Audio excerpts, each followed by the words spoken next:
शिवप्रेमी मित्रमंडळ शिवकॉलनी पुरस्कृत अनंत प्रतिष्ठान आयोजित नवरात्रोत्सव 2025 चा अखेरचा दिवस प्रभागातील नागरिकांनी मोठ्या संख्येने उपस्थित राहून उत्साहात रास गरबा खेळत साजरा केला। या उत्सवात राजू शर्मा यांच्या माध्यमातून विशेष भोजपुरी कार्यक्रमाचे आयोजन करण्यात आले होते। यावेळी प्रभागातील उत्तर भारतीय नागरिकांनी मोठ्या संख्येने भर पावसात कार्यक्रमाचा आनंद घेतला। रोजच्या प्रमाणे देवींची आरती करण्यात आली। तसेच रबाळे पोलीस स्टेशनचे वरिष्ठ पोलीस निरीक्षक बाळकृष्ण सावंत यांनी मंडळाला भेट दिली। यावेळी मंडळाच्या वतीने त्यांचे स्वागत करण्यात आले। नवरात्री रास गरबा कार्यक्रमात वेशभूषा स्पर्धेचे आयोजन करण्यात आले होते। या वेशभूषा स्पर्धेत लहान मुलांपासून ते मोठ्या वयोगटातील सर्व रास गरबा रसिकांनी विविध वेशभूषा परिधान करून सर्वांचं लक्ष वेधून घेतलं। वेशभूषा स्पर्धेत ज्येष्ठ नागरिकांपासून ते सहभागी सर्व बाल कलाकारांना स्थानिक माजी ज्येष्ठ नगरसेवक अनंत सुतार आणि माजी नगरसेविका शशिकला सुतार यांच्या वतीने पारितोषिक देऊन प्रोत्साहन देण्यात आले। तर मोठ्या गटातील महिला व पुरुष वर्गांना देखील पारितोषिक देऊन सन्मानित करण्यात आले। नवरात्री उत्सवाच्या 10 दिवसात आकर्षणाचं केंद्रबिंदू ठरलं ते ऐरोलीच्या माय माऊलीचं भव्य मंदिर संस्कृती उत्सव नवी मुंबईच्या माध्यमातून 2025 च्या नवरात्रोत्सवात सन्मान ऐरोलीच्या माय माऊलीला मिळाल्याने प्रभागातील भक्तांमध्ये आनंदाची भावना आहे। प्रभागातील सर्व वयोगटातील नागरिकांनी मोठ्या संख्येने या नवरात्री उत्सवाला उपस्थिती दर्शवत उत्सव साजरा केला।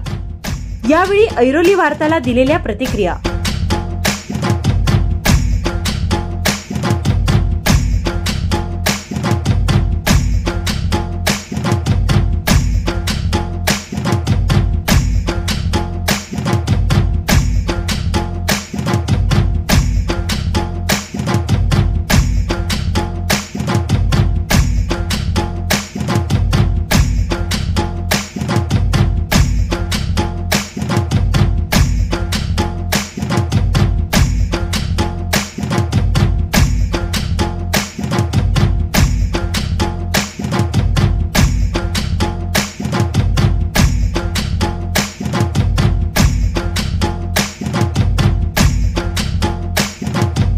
शिवप्रेमी मित्रमंडळ शिवकॉलनी आणि अनंत प्रतिष्ठानच्या वतीनं गेले 37 वर्ष आम्ही हा उत्सव साजरा करतो आणि प्रत्येक वर्षी हा उत्साह अधिकतेने वाढतो। लोकांचा उत्साह वाढत असतो। या वर्षी पाऊस असताना सुद्धा पावसात भिजून लोकांनी जो उत्सव साजरा केला तो बघण्यासारखा पण होता आणि कौतुक करण्यासारखा सुद्धा होता।